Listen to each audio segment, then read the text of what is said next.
Alright, hi everybody, welcome back to the channel. It's Brick Galaxy, and today we're gonna look at another LEGO Marvel superhero set from the Eternals wave. This is set 76155 in Arishem Shadow, which has a total piece count of 493 and retails for about $59.99 USD. Now in Malaysia, this set is actually priced at 350 ringgit, which is about 84 US dollars, which is pretty steep in my opinion. I did manage to buy this online for a reduced price of 299 ringgit only, which is about 72 US dollars. So slightly cheaper, but still a pretty steep price in my opinion for what we get, but we'll get to that at the end of the video.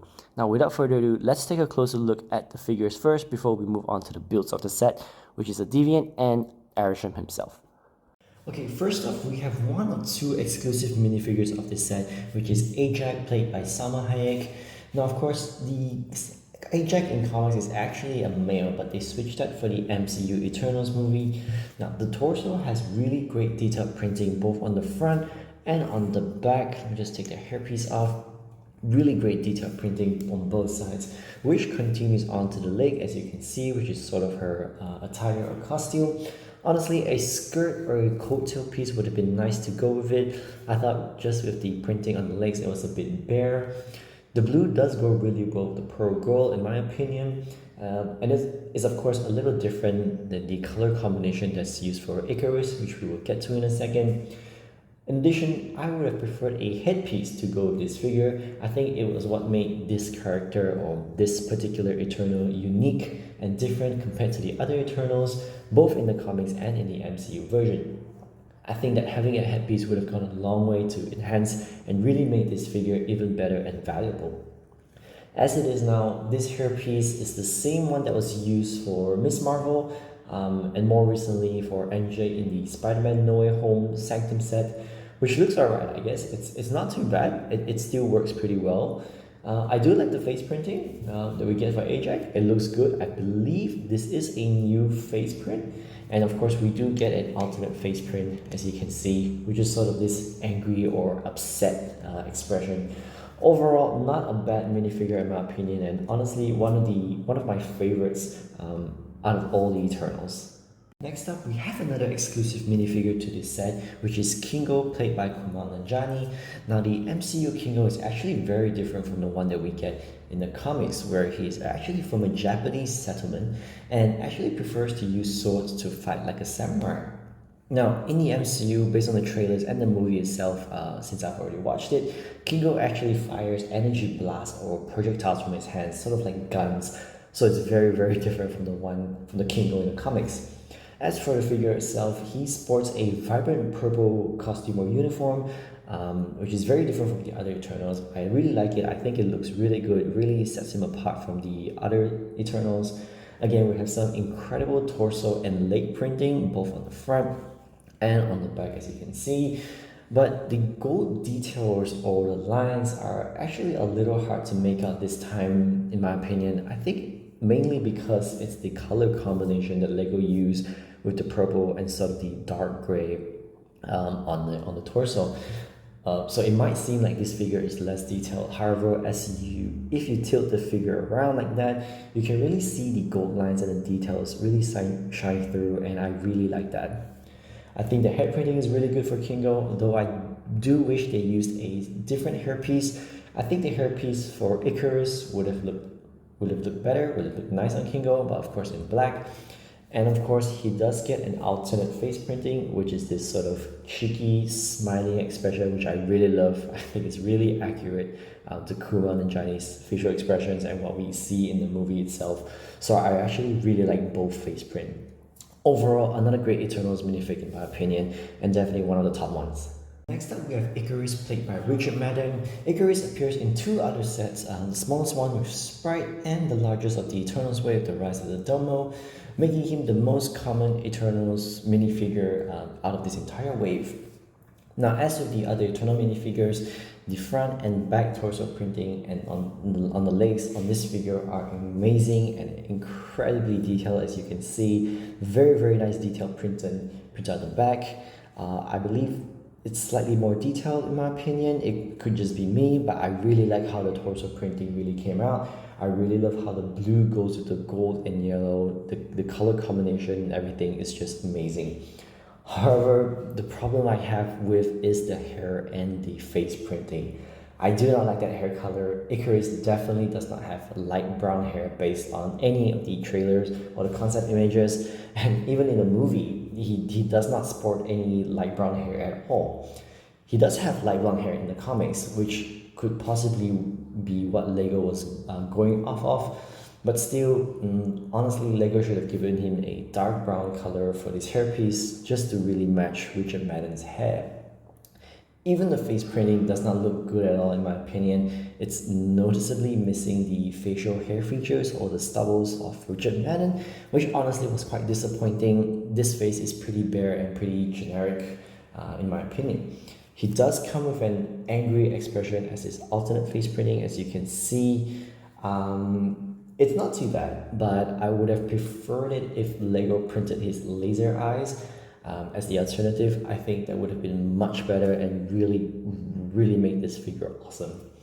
Overall, probably one of the weaker minifigures of this set, not because of the torso or the leg printing, those are amazing, but rather just the face and the hair print. Honestly, Lego could have done better for these two aspects.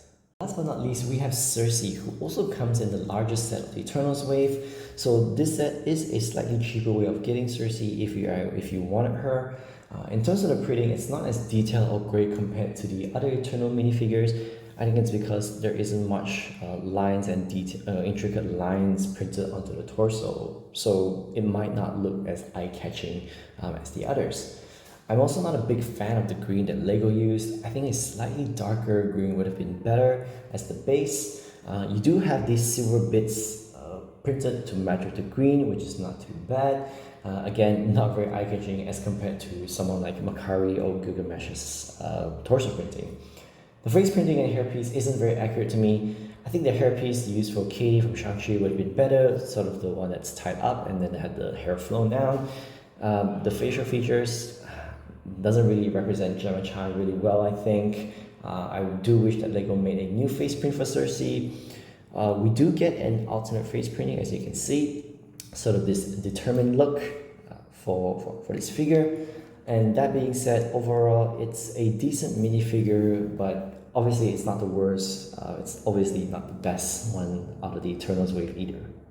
Now, moving on to the builds of this set, first off, we have this small Deviant Build, and to be honest, this one was actually more difficult to build than I would like to admit.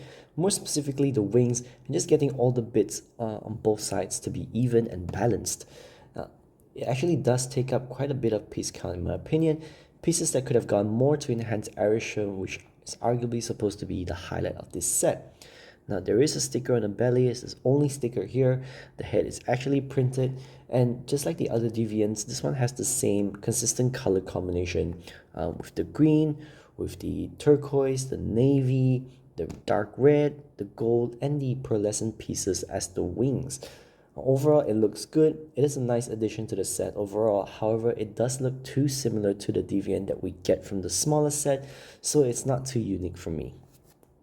Now, for the main build or the highlight of this set, we have Arishem, the only Celestial we get throughout the entire Eternals wave. At first glance, this is a very nice build and a very unique one, as we have never gotten a Celestial build before or any similar builds. Very reminiscent of the Knights Kingdom builds from me. I love the design, I love the colors used by Lego. However, there are two drawbacks that I have for this build. First is that it's a lot skinnier than I thought and feels very underbuilt in some areas, particularly the back and the legs. Viewing from the side, you can see how skinny Arishem actually is, though from the front, the build looks amazing.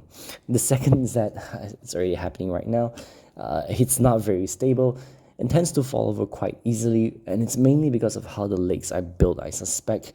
They're not very sturdy, and the articulation on the knees are not very good.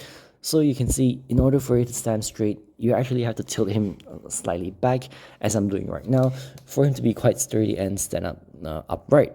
Otherwise, if you put him directly straight up, most likely he will fall over. Well, it's not happening now, but I can't count how many times he's actually done that. Now, compared to a minifigure, Arishem actually dwarfs any minifigure as he's supposed to be, but of course it's not exactly minifigure scale, as that will be way too large and way too big. Starting from the top and working our way down, the head is very detailed, very well designed for me. I love how the head was built with these 2x1 pieces, and the eyes are built from the gun pieces, which you can't really see now, which is represented by those pink eyes. Honestly, it looks really good to me. It's probably my favorite part of this entire build. Now the head is attached to the body with this single ball joint piece, so the neck might seem a bit skinny to some people. The traps are okay, they look good, although there is a gap which is quite obvious and visible from the back, which is this part here, as you can see.